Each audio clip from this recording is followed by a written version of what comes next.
안녕하세요. 복음과 정체성 강의 시리즈 7번째 시간입니다. 실과를 통해서 판단과 분별의 차이점을 알고 우리의 본래 정체성과 일부분을 구분하는 방법에 대해 나누겠습니다. 실과, 일부분과 정체성입니다. 함께 실과의 주제 말씀을 읽으며 시작하겠습니다. 고린도후서 11장 30절 말씀입니다. 내가 부득불 자랑할진대 내가 약한 것을 자랑하리라. 아멘.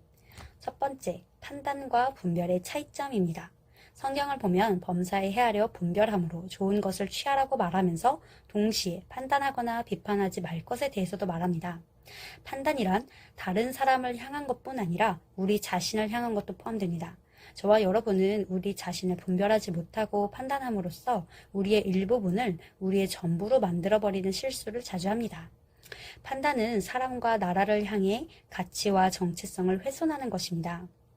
예를 들어 쟤는 우유부단해, 그 사람은 그런 사람이야 라고 존재 자체를 훼손하는 것은 판단입니다. 그러나 쟤는 우유부단한 모습을 보일 때가 있어, 그 사람은 그런 언행을 할 때가 있어 라고 행함에 대해서만 옳고 그름을 말하는 것은 분별입니다. 만약 판단하게 되면 판단함과 즉시 닮게 되어서 같은 연약함을 보이게 되고 스스로에게 판단의 문을 열어준 것이기 때문에 내 안에 판단함이 자리 잡게 됩니다. 에베소서 2장 10절 말씀입니다. 우리는 그가 만드신 바라 그리스도 예수 안에서 선한 일을 위하여 지으심을 받았나니. 아멘. 우리 안에는 정죄함이 없습니다. 그가 만드신 바라 라는 말은 걸작품이라는 뜻입니다. 대상뿐 아니라 나 자신을 비판, 판단, 정죄하는 것은 나를 만드신 하나님을 비판하는 것과 같습니다. 창세기 1장 27절 말씀처럼 우리는 하나님의 형상대로 창조되었는데 자신을 정죄한다면 하나님의 걸작품을 훼손하는 것과 같습니다. 저를 따라서 자신에게 선포하시기를 권면합니다. 나는 하나님의 존귀한 걸작품입니다. 판단과 비판은 지옥의 문이라는 사실이 창세기에 나와 있습니다. 창세기 2장 25절을 보면 죄를 선택하기 전에 아담과 하와는 서로 연합된 상태였습니다. 하지만 3장 7절과 12절에서 13절처럼 죄를 용납함과 동시에 서로가 거절하고 남 탓을 하는 판단의 죄를 보였습니다. 주님의 자녀로서 정체성이 회복된 우리가 가지고 있는 연약함과 미약함은 정체성이 아닙니다. 두 번째, 일부분과 정체성입니다. 읽었던 고린도 후서 말씀처럼 바울은 자기 자신이 연약하다고 말하지 않고 자신의 연약함을 자랑한다고 고백합니다. 연약함이란 내 자신 100% 중에 10%에 불과한 일부분입니다.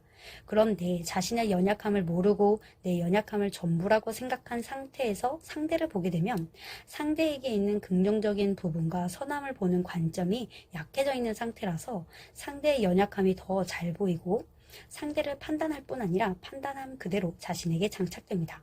한 예시로 어떤 말씀을 들었는데 이 말씀은 그 사람한테 하는 말인데? 라고 생각하신다면 대상에 대해 판단하고 있는 부분이 있기 때문에 생각과 언행에 반영되는 것입니다.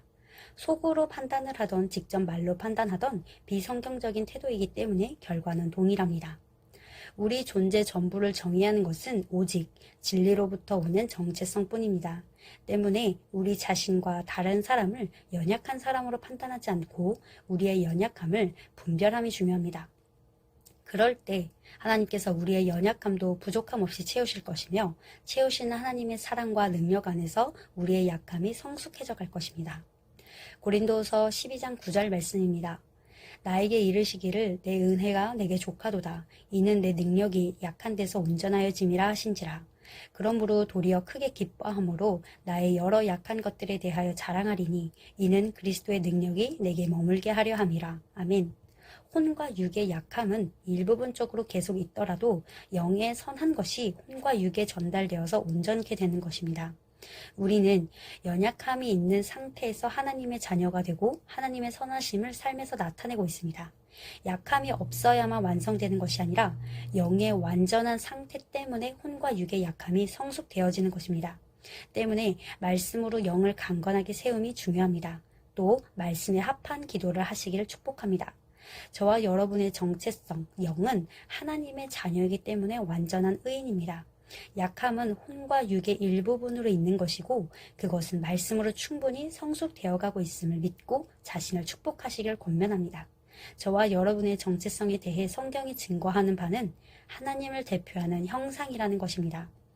7과를 마무리하면서 결론은 연약함과 미약함이 내 정체성이 아닙니다.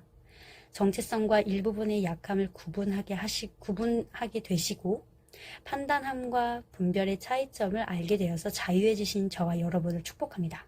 저의 영상은 간략한 설명이기 때문에 더 자세하게 다루고 싶으시다면 이미 올라와진 목사님의 영상이나 복음과 정체성 세미나를 신청하시길 권면합니다. 7과 때 뵙겠습니다. 8과 때 뵙겠습니다.